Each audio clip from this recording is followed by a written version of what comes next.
नमस्कार मित्रों, आप देख रहे हैं ट्राइबल न्यूज, जनजाति वर्ग की आवाज। बड़ा ही सौभाग्य का विषय है कि पुनः हम उन देश के वीरों से बात कर रहे हैं। हमें अवसर मिला है उन देश के सच्चे सपूतों से जो सीमा पर डटकर हम भारतवासियों की चिंता करते हैं, हमारी रक्षा करते हैं और भारत की अखंडता और संप्रभुता को हमेशा बचाने में तत्पर रहते हैं और समय आने पर अपने प्राणों को भी न्यौछावर कर देते हैं। पिछले वर्ष गलवान की झड़प में हमने हमारे 20 सैनिकों को खोया। आपको बता दें कि 16 बिहार रेजिमेंट के अधिकतम जवान उस झड़प में शहीद हुए और आज हमारा सौभाग्य है कि हम बात कर रहे हैं मेजर जनरल गुलिया से, जो कि बिहार रेजिमेंट से, 16वीं बिहार रेजिमेंट से आते हैं। सर, आपका बहुत बहुत स्वागत है। नमस्कार सर। नमस्कार कपिल जी एंड धन्यवाद, आपने मौका दिया मेरी रेजिमेंट और मेरी पलटन के बारे में बात करने का। सर, पिछले साल जब 16 जून की खबर समाचार के माध्यम से आप तक पहुंची तो आपको किस तरह का सदमा लगा, क्योंकि आप कमांड कर चुके हैं 16 बिहार रेजिमेंट को और आप क्या मतलब एक पारिवारिक रिश्ता हो जाता है अपने रेजिमेंट से, और उस रेजिमेंट के जब अधिकतम जवान शहीद हुए तो आपकी मानसिकता उस समय क्या थी? कपिल जी, उस टाइम पर मैं मऊ में पोस्टेड था जी। और 16 तारीख की सुबह जो पलटन का और रेजिमेंट का हेड होने के नाते मैं कर्नल ऑफ द रेजिमेंट का मेरा उस टाइम पर ओहदा था। तो मेरे को छोटी छोटी कहीं कहीं से अलग अलग से खबर मिली, बिकॉज उस टाइम पर गलवान से हमारा संबंध पूरी तरह से नहीं था टेरेन के कारण। तो उड़ती उड़ती इधर उधर से कुछ कुछ खबर मिली और मैं एकदम से बहुत ही चिंतित हुआ और मुझे बहुत कंसर्न हुआ कि पलटन का ऑपरेशन कैसा हुआ है। मैंने तुरंत आर्मी हेडक्वार्टर और इधर उधर से चेक करने का कोशिश किया और उस टाइम मेरे को मालूम चला कि हमारा एक बहुत ही बड़ा झड़प हुआ चाइनीज के साथ में और हमारे जवानों ने बहुत बहादुरी का काम किया। सर, दर्शक जानना चाहते हैं कि आपकी जो सेवा काल था उसमें आपकी पोस्टिंग कहाँ कहाँ रही? कपिल जी, मैं 1984 से फौज में सेवानिवृत्त हूँ। सबसे पहले मैं बिहार रेजिमेंट में 14 बिहार में गया और 16 बिहार को मैंने ज्वाइन किया 1997 में और मैं तकरीबन 6 साल कर्नल बना, तब तक 16 बिहार के साथ रहा और उसके बाद 2002 में मैं 16 बिहार से बाहर गया। इस दौरान में मैंने तकरीबन हर एक इलाका जो देश का फील्ड एरियाज बोलते हैं, चाहे पूरी नॉर्थ ईस्ट सिस्टर्स, सिक्किम और जम्मू कश्मीर या राजस्थान और कच्छ, रण, गुजरात का इलाका, सब जगह मुझे मौका मिला सेवा करने का। रिटायरमेंट के बाद आप किस तरह से अभी कार्य कर रहे हैं और आपका शेड्यूल्स क्या है, ये दर्शक जानना चाहते हैं। वो जानना चाहते हैं कि एक रिटायर फौजी की जीवनचर्या क्या होती है। कपिल जी, मैं तकरीबन एक साल पहले 31 अगस्त 20 को रिटायर हुआ और रिटायर होने से अगले दिन से ही मैंने अपना ये जो प्रेजेंट ओहदा है इसमें काम करना शुरू किया। आजकल मैं चीफ एग्जीक्यूटिव ऑफिसर हूँ एसवीपी ग्लोबल कंपनी का।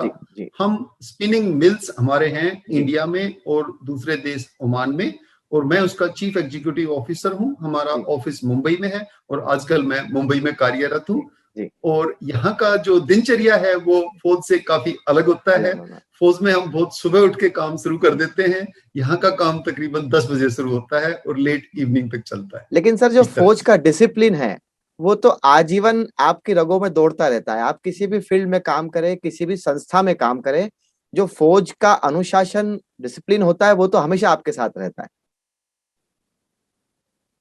यस कपिल जी, बिल्कुल सही बात है और उसी का एक बहुत बड़ा अपने को यहाँ पर फायदा मिला इस इंस्टीट्यूट में और इस कंपनी में आने का।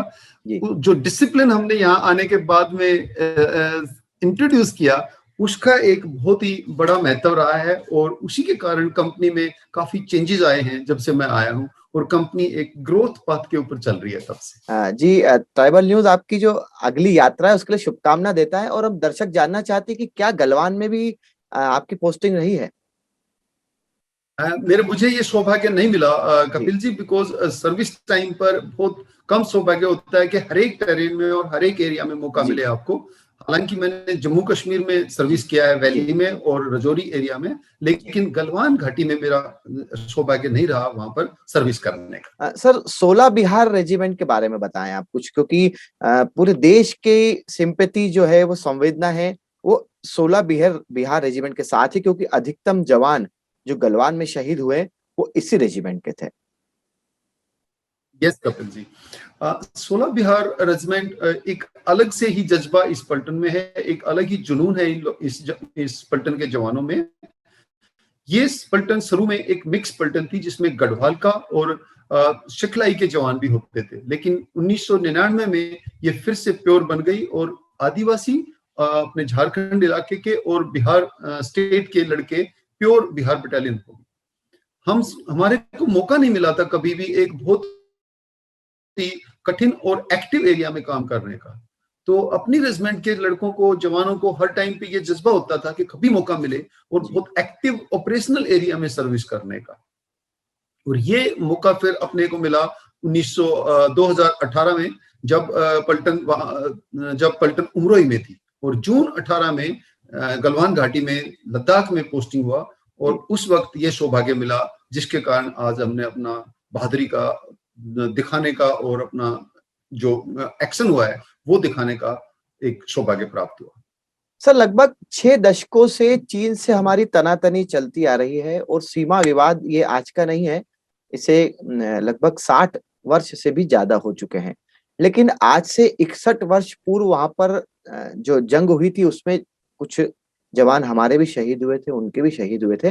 ये 61 साल बाद ऐसा अवसर आया है कि वहां पर खूनी संघर्ष हुआ और हमने भी हमारे जवान खोए और चीन के भी हमने काफी नुकसान किया। चूंकि चीन जो है कोई डेमोक्रेटिक कंट्री नहीं है, इसलिए वो अपनी कई बातें छुपाता है, लेकिन विदेशी मीडिया से पूरे विश्व को पता चला कि हमसे ज्यादा नुकसान चीन का हुआ है।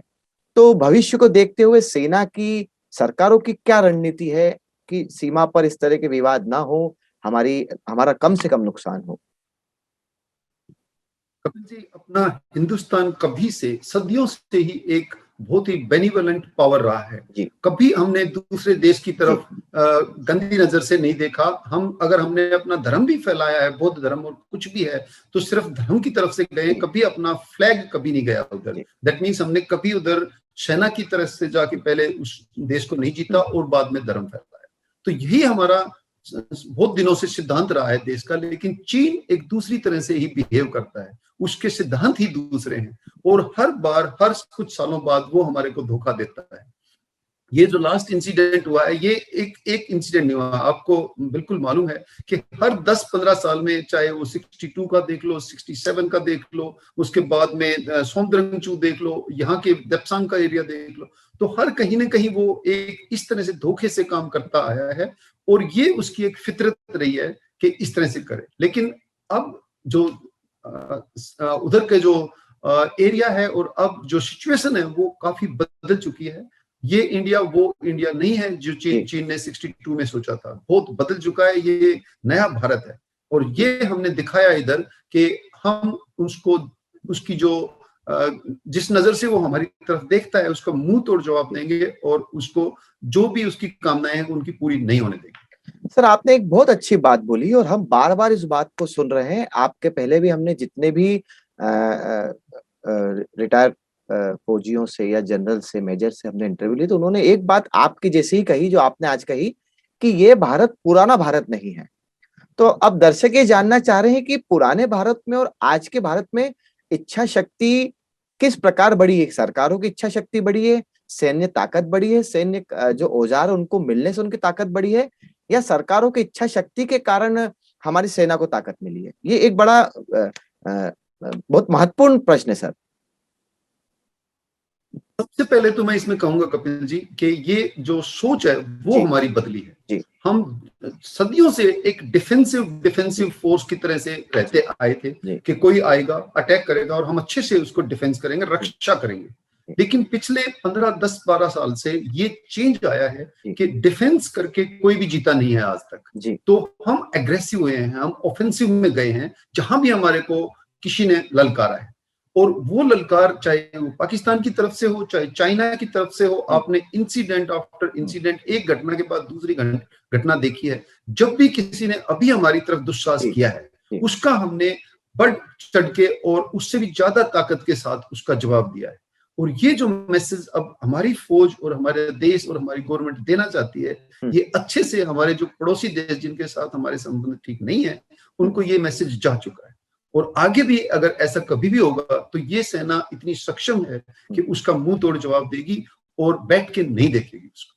सर, हमारे देश की सामरिक ताकत बढ़ी है, इसका भी प्रभाव सेना की ये पॉलिसी पर आया, एग्रेशन पॉलिसी पे, कि हाँ कि हम एग्रेशन अब दिखा सकते हैं क्योंकि हम ताकतवर हो चुके हैं?